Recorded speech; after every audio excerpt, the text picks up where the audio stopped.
All right, welcome back everyone for another deep dive.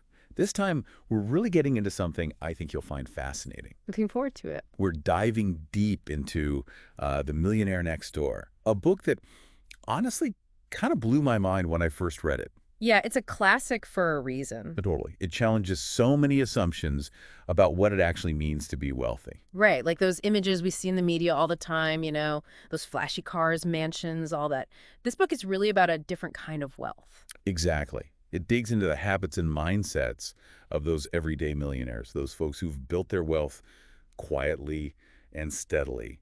And that's what we're going to unpack today. I think a lot of people might be surprised by what they learn. Because, let's face it, the stereotype of a millionaire is someone who lives extravagantly. Yeah, totally. Big spender, always Yeah. jet setting, you know the image. Exactly. But the millionaire next door paints a completely different picture. So let's get right into it. The authors talk about these two distinct groups, Mm-hmm. the UAWs and the PAWs. Ah, yes. The underaccumulators of wealth and the prodigious accumulators of wealth. Okay, break that down for us. What's the difference between those two? So, underaccumulators, or UAWs, they're often people with high incomes, but they spend a lot. Like, a lot TT.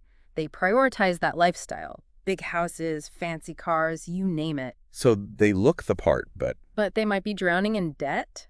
Their financial foundation, maybe not so solid. okay, and that's where the PAWs come in. Precisely. Prodigious accumulators of wealth. They're the ones who focus on building wealth over time. They save, they invest, and they're really careful about how they spend their money. Interesting. So it's not necessarily about how much you earn, but about what you do with it. Exactly. It's about building that financial security, even if it means driving a used car and living in a modest home. And that's something that really struck me about the book.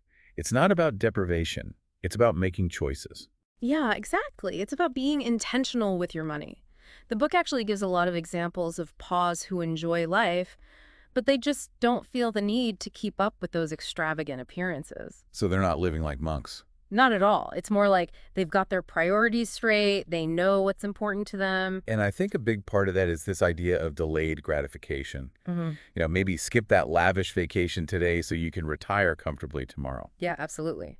Paws are thinking long term. They understand that building real wealth takes time and patience. It's a marathon, not a sprint.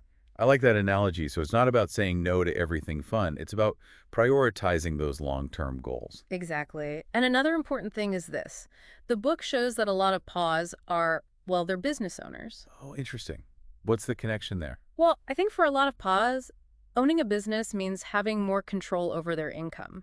They're not relying on someone else for a paycheck. So they're building something of their own, Right. right? Taking charge of their financial future. Exactly. It ties into that whole millionaire mindset that the book talks about.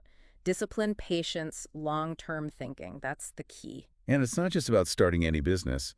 The pause in the book, they're often very strategic. They're not afraid to work hard. Right. They're not looking for shortcuts. They're in it for the long haul. Okay, so for our listener out there who's thinking, all right, I want to be like these pause, what's the one big takeaway you would give them?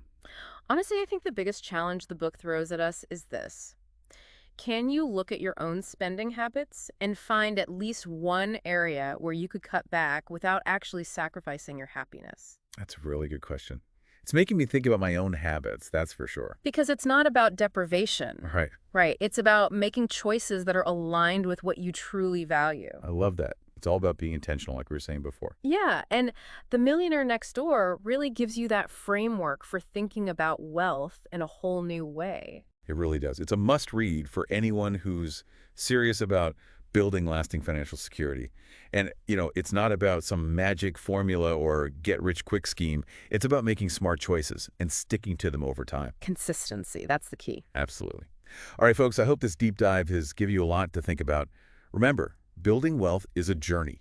Take these insights, start applying it to your own life, and you'll be well on your way. Until next time.